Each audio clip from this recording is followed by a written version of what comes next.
बोल गुरुदेव भगवान की जय। प्यारे कृष्ण कन्हैया लाल की जय। श्री योग वासिष्ठ महारामायण 14वें सर्ग से वैराग्य प्रकरण चल रहा है। श्री राम जी बोले, हे मुनीश्वर, इस जीव को संसार समुद्र में जन्म पाकर प्रथम बाल अवस्था प्राप्त होती है। वह भी परम दुख का मूल है।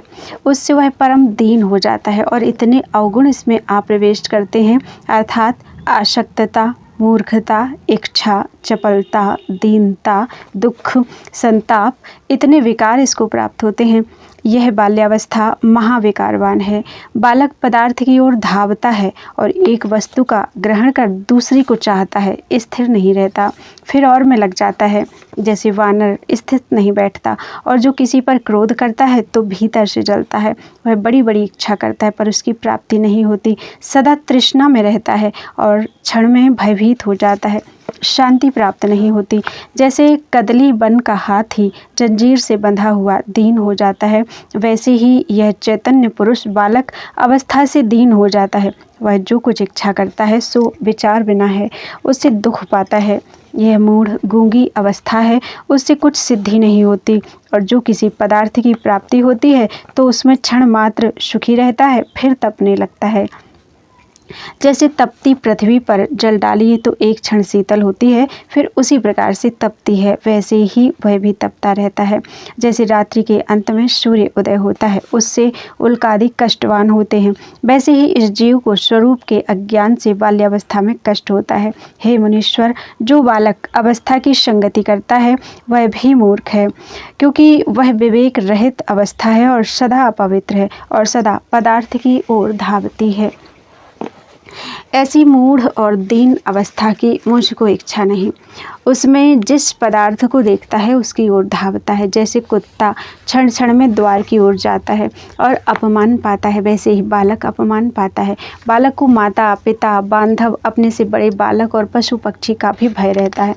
हे मुनीश्वर, ऐसी दुख रूपी अवस्था की मुझको इच्छा नहीं।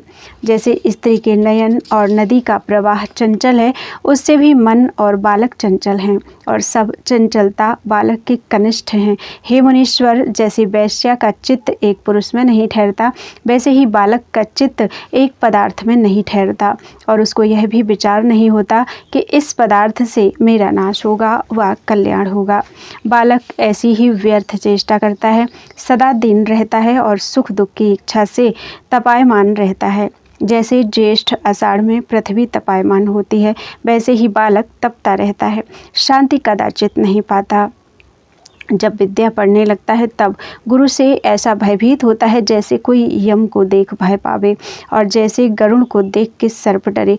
जब शरीर में कोई कष्ट प्राप्त होता है तब भी वह बड़े दुख को प्राप्त होता है और उस दुख को निवारण नहीं कर सकता और सहने की भी सामर्थ्य नहीं होती, भीतर ही जलता है और मुख से कुछ बोल नहीं सकता।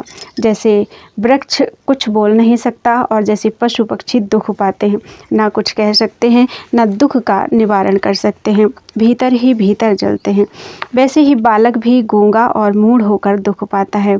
हे मुनीश्वर, ऐसी बालक अवस्था की इच्छा करने वाला मूर्ख है। यह तो परम दुख रूप अवस्था है, इसमें विवेक और विचार भी कुछ नहीं होता। बालक खाने को पाता है, रुदन करता है, ऐसी अवगुण रूप अवस्था मुझको नहीं सुहाती। जैसे बिजली और जल के बुदबुदे स्थिर नहीं रहते, वैसे ही बालक भी कदाचित स्थिर नहीं रहता।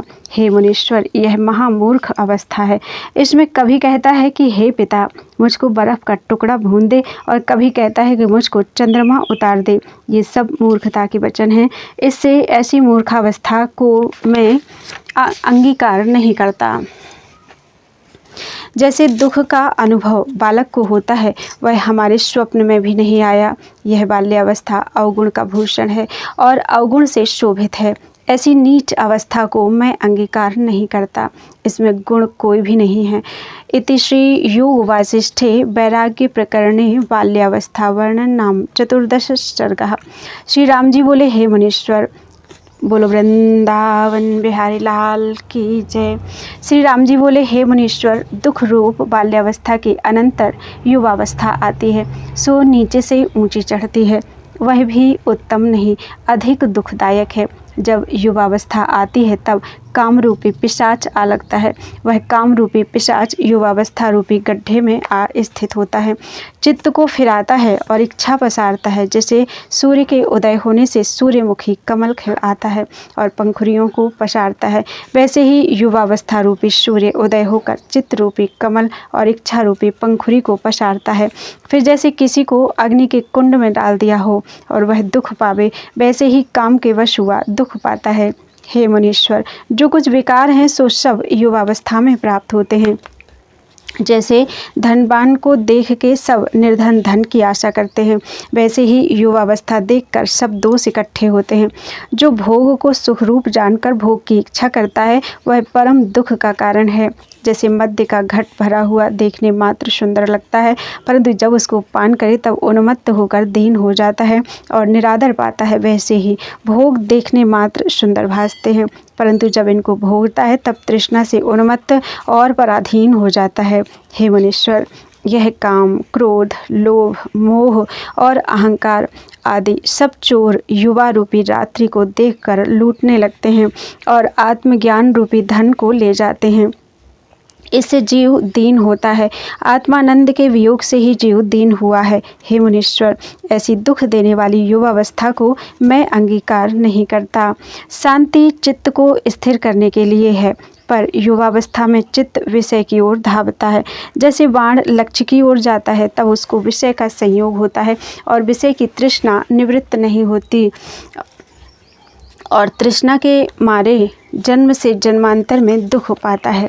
हे मुनीश्वर, ऐसी दुखदायक युवावस्था की मुझको इच्छा नहीं है। हे मुनीश्वर, जैसे प्रलय काल में सब दुख आकर स्थिर होते हैं, वैसे ही काम, क्रोध, लोभ, मोह, अहंकार, चपलता इत्यादि सब दोष युवावस्था में आ स्थिर होते हैं, जो सब बिजली की चमक से है होके मिट जाते हैं। जैसे समुद्र तरंग होकर मिट जाते हैं, वैसे ही यह क्षणभंगुर है और वैसे ही युवावस्था होके मिट जाती है। जैसे स्वप्न में कोई स्त्री विकार से छल जाती है, वैसे ही अज्ञान से युवावस्था छल जाती है। हे मुनीश्वर, युवावस्था जीव की परम शत्रु है। जो पुरुष इस शत्रु के शस्त्र से बचे हैं वही धन्य हैं। इसके शस्त्र काम और क्रोध हैं।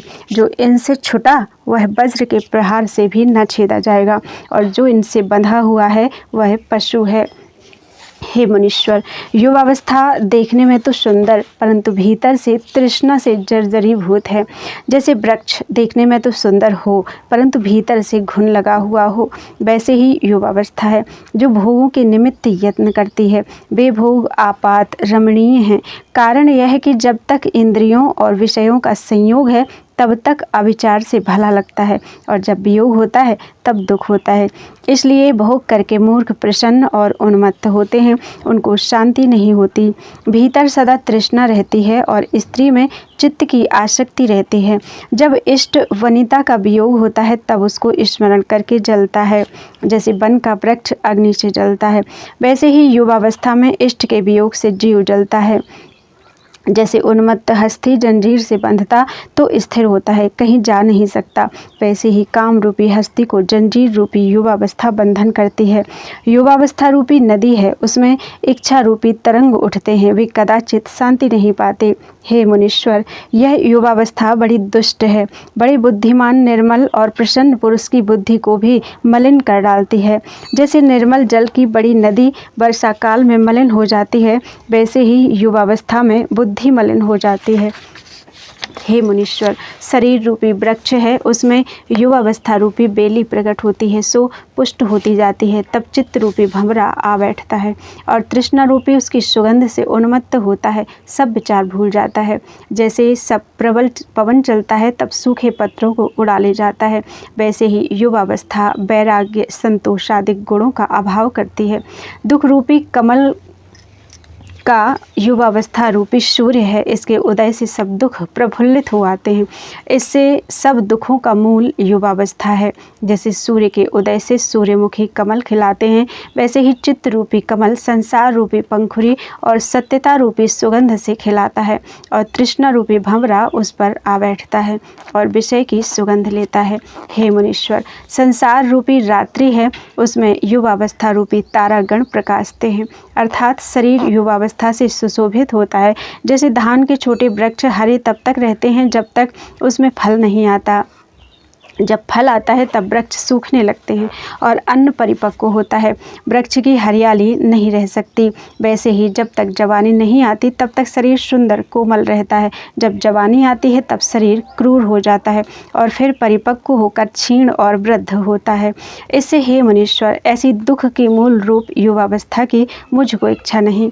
जैसे समुद्र बड़े जल से तरंगों को पसारता और उछालता है तो भी मर्यादा नहीं त्यागता, क्योंकि ईश्वर की आज्ञा मर्यादा में रहने की है। और युवावस्था तो ऐसी है कि शास्त्र और लोक की मर्यादा मेट के चलती है और उसको अपना विचार नहीं रहता। जैसे अंधकार में पदार्थ का ज्ञान नहीं होता, वैसे ही युवावस्था में शुभ अशुभ का विचार नहीं होता। जिसको विचार नहीं रहा उसको शांति कहाँ से हो, वह सदा व्याधि और ताप से जलता रहता है। जैसे जल के बिना मत्स्य को शांति नहीं होती, वैसे ही विचार के बिना पुरुष सदा जलता रहता है। जब युवावस्था रूप रात्रि आती है तब काम पिशाच आके गरजता है और यही संकल्प उठते हैं कि कोई कामी पुरुष आवे तो उसके साथ मैं यही चर्चा करूं कि हे मित्र, वह स्त्री कैसी सुंदर है और उसके कैसे कटाक्ष हैं, वह किस प्रकार मुझको प्राप्त हो। हे मुनीश्वर, हम इस इच्छा में वह सदा जलता ही रहता है। जैसे मरुस्थल की नदी को देख मृग दौड़ता है और जल की अप्राप्ति से जलता है, वैसे ही कामी पुरुष विषय की वासना से जलता है और शांति नहीं पाता। हे मुनीश्वर, मनुष्य जन्म उत्तम है, परंतु जिनके अभाग्य हैं उनको विषय से आत्मपद की प्राप्ति नहीं होती। जैसे किसी को चिंतामणि प्राप्त हो और वह उसका निरादर करे, उसका गुण ना जानकर डाल दे, वैसे ही जिस पुरुष ने मनुष्य शरीर पाकर आत्मपद नहीं पाया वह बड़ा अभागी है और मूर्खता से अपने जन्म को व्यर्थ खो डालता है।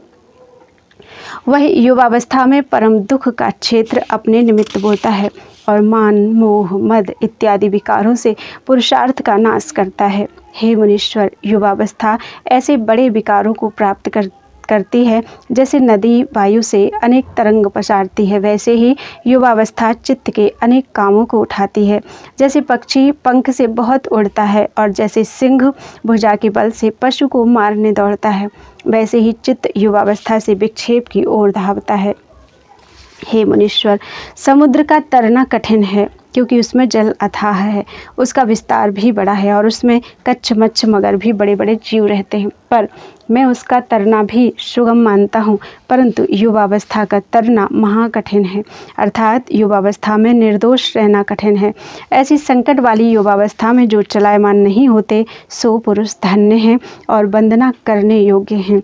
हे मुनीश्वर, यह युवावस्था चित्त को मलिन कर डालती है। जैसे जल की बावली के निकट राख और कांटे हों और पवन चलने से सब बावली में गिरे, वैसे ही पवन रूपी युवावस्था दोष रूपी धूल और कांटों को चित्त रूपी बावली में डाल के मलिन कर देती है। ऐसे अवगुणों से पूर्ण युवावस्था की इच्छा मुझको नहीं है। युवावस्था मुझ पर यही कृपा कर कि तेरा दर्शन ना हो, तेरा आना मैं दुख का कारण मानता हूँ। जैसे पुत्र के मरण का संकट पिता नहीं सह सकता और सुख का निमित्त नहीं देखता, वैसे ही तेरा आना मैं सुख का निमित्त नहीं देखता। इससे मुझ पर दया कर कि अपना दर्शन ना दे। हे मुनीश्वर, युवावस्था का तरना महाकठिन है।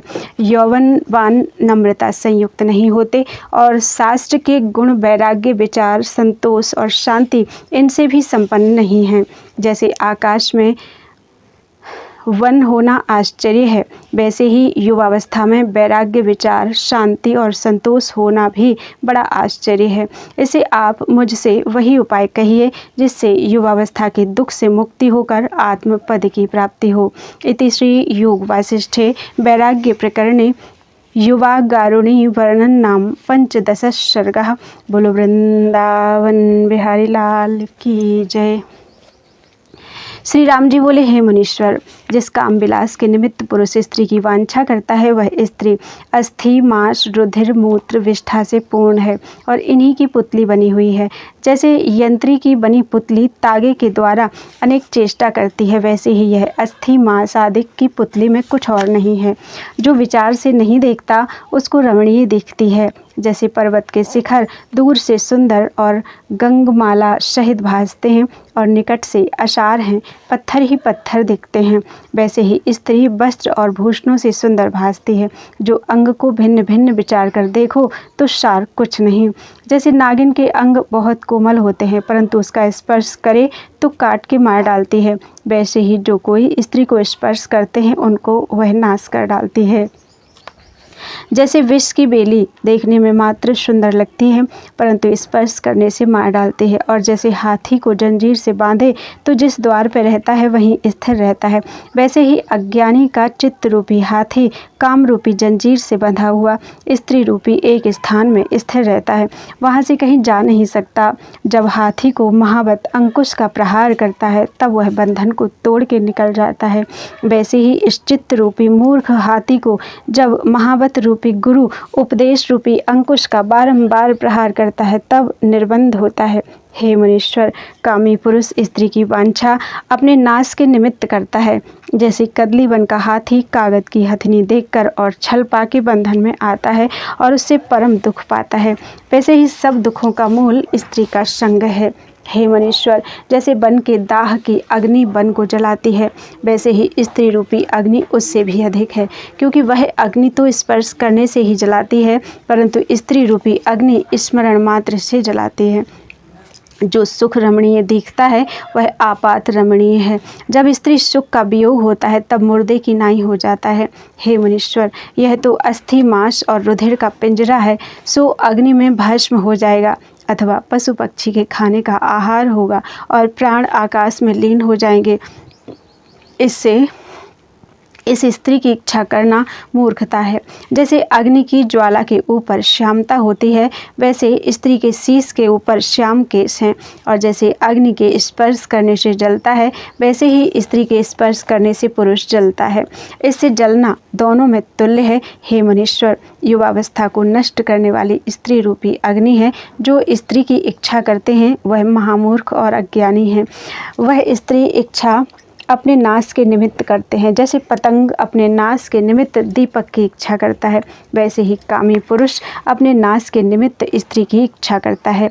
हे मुनीश्वर, स्त्री रूपी विष की बेली है, हाथ पांव के अग्रभाग उसके पत्र हैं, भुजा डाली है, स्तन रूप गुच्छे हैं और नेत्र आदि की इंद्रियां फूल हैं। उस पर कामी पुरुष रूपी भंवरे आ बैठते हैं।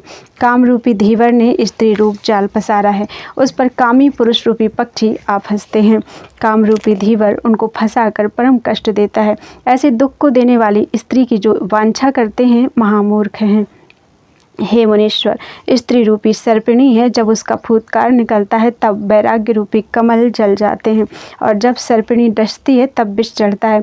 स्त्री रूपी सर्पिणी का चिंतन करते ही भीतर से आप ही विष चढ़ जाता है। हे मुनीश्वर, जैसे व्याध छलकर मछली को फंसाता है वैसे ही कामी पुरुष छल्ली के सदृश सुंदर स्त्री रूपी जाल देख के फंसता है और स्नेह रूपी तागे से बंधन पाकर खींचा चला जाता है।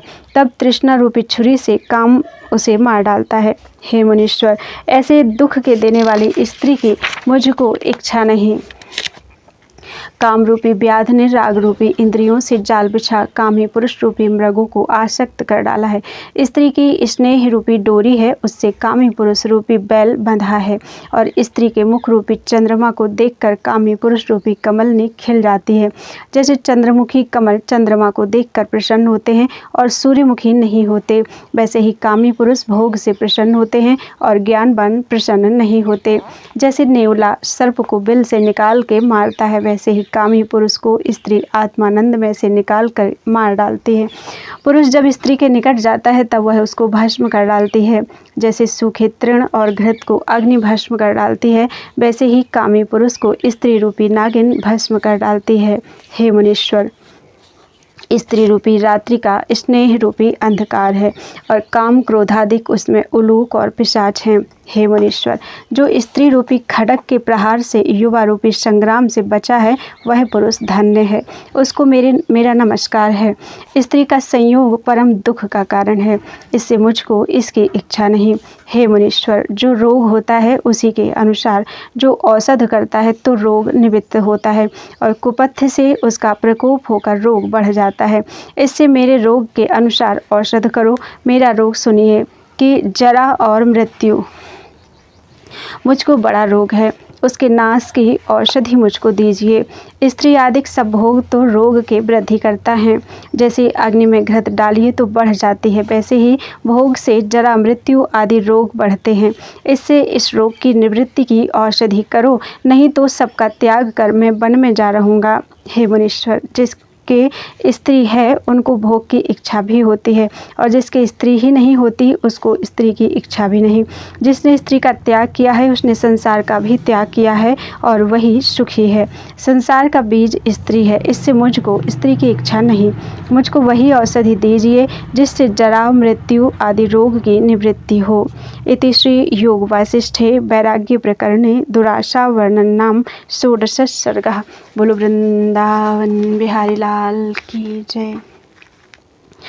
श्री राम जी बोले, हे मुनीश्वर, बालक अवस्था तो महाजड़ और अशक्त है। जब युवावस्था आती है तब बाल्यावस्था का ग्रास कर लेती है और उसके अनंतर जब वृद्धावस्था आती है शरीर जर्जरीभूत हो जाता है और बुद्धि क्षीण हो जाती है, फिर मृत्यु पाता है। हे मुनीश्वर, इस प्रकार अज्ञानी का जीना व्यर्थ है, कुछ अर्थ की सिद्धि नहीं। जैसे नदी के तट पर के वृक्ष जल के प्रवाह से जर्जरीभूत हो जाते हैं, वैसे ही वृद्धावस्था में शरीर जर्जरीभूत हो जाता है। जैसे पवन से पत्र उड़ जाते हैं, वैसे ही वृद्धावस्था से शरीर नाश पाता है। जितने कुछ रोग हैं वह सब वृद्धावस्था में आकर प्राप्त होते हैं और शरीर कृश हो जाता है। उस समय स्त्री पुत्रादिक भी सब वृद्ध का त्याग कर देते हैं। जैसे पक्के फल को वृक्ष त्याग देता है, वैसे वृद्ध को कुटुंब त्याग देता है। और जैसे बावले को देख के सब हंस के बोलते हैं कि इसकी बुद्धि जाती रही, वैसे ही इसको भी देख के हंसते हैं। जैसे कमल का फूल बर्फ पड़ने से जर्जरीभूत हो जाता है, वैसे ही जरावस्था में पुरुष जर्जरी भाव को प्राप्त होता है।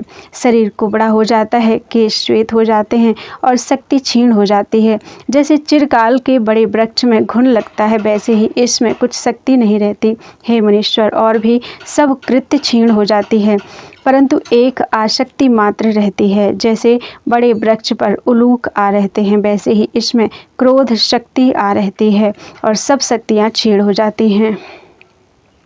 हे मुनीश्वर, जरावस्था दुख का घर है।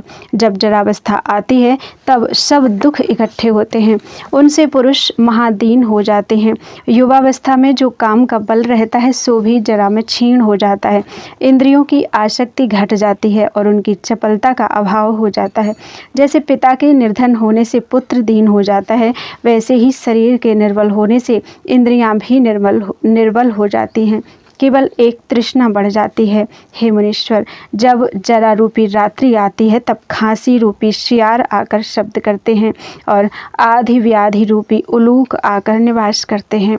हे मुनीश्वर, ऐसी नीच वृद्धावस्था की मुझको इच्छा नहीं। जैसे फल से वृक्ष झुक जाता है, वैसे ही बुढ़ापे से देह कुबड़ी हो जाती है।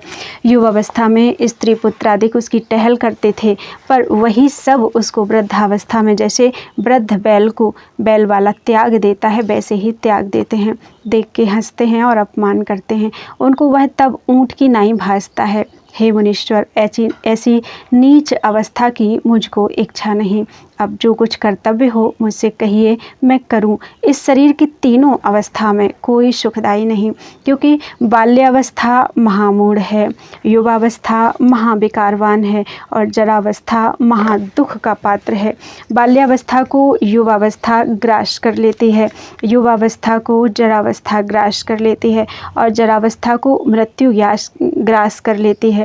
यह अवस्था सब अल्पकाल की है, इनके आश्रय से मुझको क्या सुख होगा। इससे आप मुझे वही उपाय बताइए जिससे इस दुख से मुक्त हो जाऊं। हे मुनीश्वर, जब जरावस्था आती है तब मरना भी निकट आता है। जैसे संध्या आने से रात्रि तत्काल आ जाती है और जो संध्या के आने से दिन की इच्छा करते हैं वह मूर्ख हैं, वैसे ही जरा के आने से जीने की आशा रखनी महामूर्खता है। हे मुनीश्वर, जैसे बिल्ली चिंतन करती है कि चूहा आवे तो पकड़ लूं, वैसे ही मृत्यु भी देखती है कि जरावस्था आवे तो मैं इसको ग्रास कर लूं। हे मुनीश्वर, यह परम नीच अवस्था है। यह जब आती है तब शरीर को जर्जरीभूत कर देती है, कँपाने लगती है और शरीर को निर्बल और क्रूर कर देती है। जैसे कमल पर बर्फ़ की वर्षा हो और वह जर्जरीभूत हो जाए, वैसे ही यह शरीर को जर्जरीभूत कर डालती है। जैसे वन में बाघ आकर शब्द करते हैं और मृग का नाश करते हैं, वैसे ही खांसी रूपी बाघ आकर मृग रूपी बल का नाश करते हैं। हे मुनीश्वर, जब जरा आती है तब जैसे चंद्रमा के उदय से कमलनी खिलाती है, वैसे ही मृत्यु प्रसन्न होती है। यह जरावस्था बड़ी दुष्टा है, इसने बड़े बड़े योद्धाओं को भी दीन कर दिया है। यद्यपि बड़े बड़े शूर संग्राम में शत्रुओं को जीतते हैं, पर उनको भी जरा ने जीत लिया है। जो बड़े बड़े पर्वतों को चूर्ण कर डालते हैं, उनको भी जरा पिशाचिनी ने महादीन कर दिया है। इस जरा रूपी राक्षसी ने सबको दीन कर दिया है, यह सबको जीतने वाली है। हे मुनीश्वर, जैसे वृक्ष में अग्नि लगती और उसमें से धूम निकलता है, वैसे ही शरीर रूपी वृक्ष में से जरा रूपी अग्नि लगकर तृष्णा रूपी धुआं निकलता है। जैसे डिब्बे में बड़े रत्न रहते हैं, वैसे ही जरा रूपी डिब्बे में दुख रूपी अनेक रत्न रहते हैं। जरा रूपी वसंत ऋतु है, उससे शरीर रूपी वृक्ष दुख रूपी रस से होता है। जैसे हाथी जंजीर से बंधा हुआ दीन हो जाता है, वैसे ही जरा रूपी जंजीर से बंधा पुरुष दीन हो जाता है। उसके सब अंग शिथिल हो जाते हैं, बल क्षीण हो जाता है, इंद्रियां भी निर्मल हो जाती हैं और शरीर जर्जरी भाव को प्राप्त होता है। परंतु तृष्णा नहीं घटती, वह तो नित्य बढ़ती चली जाती है। जैसे रात्रि आती है तब सूर्यवंशी कमल सब मुंद जाते हैं और पिशाचिनी आ विचरने लगती है और प्रसन्न होती है। वैसे ही जरा रूपी रात्रि के आने से सब शक्ति रूप कमल मुंद जाते हैं, तृष्णा रूपी पिशाचिनी प्रसन्न होती है। हे मुनीश्वर, जैसे गंगा तट के वृक्ष गंगा जल के वेग से जर्जरीभूत हो जाते हैं, वैसे ही जो यह आयु रूपी प्रवाह चलता है उसके वेग से शरीर जर्जरीभूत हो जाता है। जैसे मांस के टुकड़े को देख आकाश से उड़ती चील नीचे आकर ले जाती है, वैसे ही जरावस्था में शरीर रूपी मांस को काल ले जाता है। हे मुनीश्वर, यह तो काल का ग्रास बना हुआ है। जैसे वृक्ष को हाथी खा जाता है, वैसे जरा वाले शरीर को काल देख के खाता है। इति श्री योग वासिष्ठे वैराग्य प्रकरणे जरावस्था निरूपणम नाम सप्तदश सर्गः। बोलो वृंदावन बिहारी लाल की जय। त्वदीयं वस्तु गोविंद तुभ्यमेव समर्पये, तेन त्वदङ्घ्रिकमले रतिं मे यच्छ शाश्वतीम्।